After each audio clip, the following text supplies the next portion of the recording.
Unpack, Juliet, what you heard from General Hayden and how those events played themselves out this week. Well, Hayden predicted exactly how it unfolded, and one could even argue that maybe the White House saw him and thought this might be our lifeline. And so what your viewers have to understand is that the law recognizes that there will be incidental collection. They're following a potential foreign intelligence agent. He happens to call me because we're doing some project together, and so therefore whatever I said to him might be captured. So the law has in it, it specifically designates the potential for incidental collection and protects the U.S. citizen who may not be under surveillance. And so it's so normal that the fact that the Trump administration would come out and say, aha, this is the moment, and as you said, it really wasn't the moment, I think shows a certain amount of desperation about the investigation and how it's unfolding at this stage. I will say also on Nunes, I mean, it was a meltdown week for him, because remember, by Friday, he was kind of even backtracking from what he said, and he basically needs to go for having done this. Well, I want to show everybody part of what he said this week after making that trip to the White House. Roll that tape, please. To me, it's clear that I would be concerned if I was the president, and that's why I wanted him to know. And I felt like I had a duty and obligation to tell him because, as you know, he's been taking a lot of heat in the news media. And I think to some degree, there are some things that he should look at to see whether, in fact, he thinks the collection was proper or not. Juliet, when he said that he thinks there are things that he, President Trump, should look at, I said to myself, lacking your credentials, I said, wait a minute, that's your job. Yeah. I mean, basically, Nunes has one job, and he didn't do it, right, which is to be the oversight committee to ensure that this election was secure, and that there is no collusion with the Trump campaign. Look, a lot of evidence is coming out. We're only talking about one story this week. There were stories about Manafort and his past lobbying efforts. By Friday, there's a story about Mike Flynn, the former national security advisor.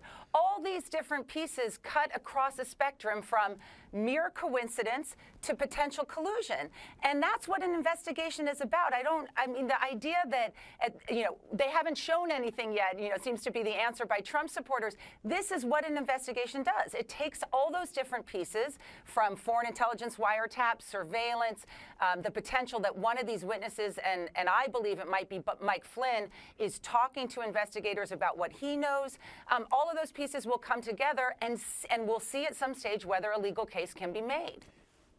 Okay, so now to go back to General Hayden being prescient in saying that when all is said and done, the White House will try and portray in criminal terms what is the routine collection of incidental evidence. I want to show you President Trump seizing the moment. Roll the tape. Do you feel vindicated by Chairman Nunes coming over here? I somewhat do. I must tell you, I somewhat do. I very much appreciated the fact that they found what they found. So he now sees vindication, but I remind the audience of the tweet that began all this 3 weeks ago today. Just found out that Obama had my, quote, wires tapped in Trump Tower just before the victory. Nothing found. This is McCarthyism. And in an interview with Michael Shear at Time Magazine this week, the president said, well, I had that in quotation marks. I'm paraphrasing, but it's a very liberal interpretation of what I meant by wiretapping. Explain. Well, when Trump said those tweets, or when he wrote those tweets, he clearly wanted the American public to believe that President Obama himself, with no predicate, demanded of the FBI that they put wiretaps on Trump Tower and on Trump himself. First of all, you can't do that. There's no way that a president could do that.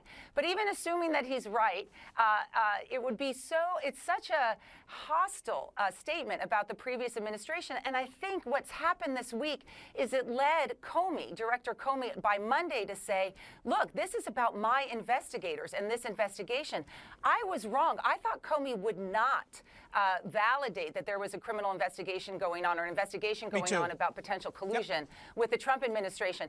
It was a jaw-dropping moment. And the reason why I believe now Comey did that was to protect his agency and to protect the investigation. It's now almost impossible for the Trump administration to close down the FBI investigation. They can, be in collusion with Nunes, which is clearly the case right now, but it's almost almost impossible now for them to have any influence, which is good, over an independent investigation about Trump ties to the Russian hacking events.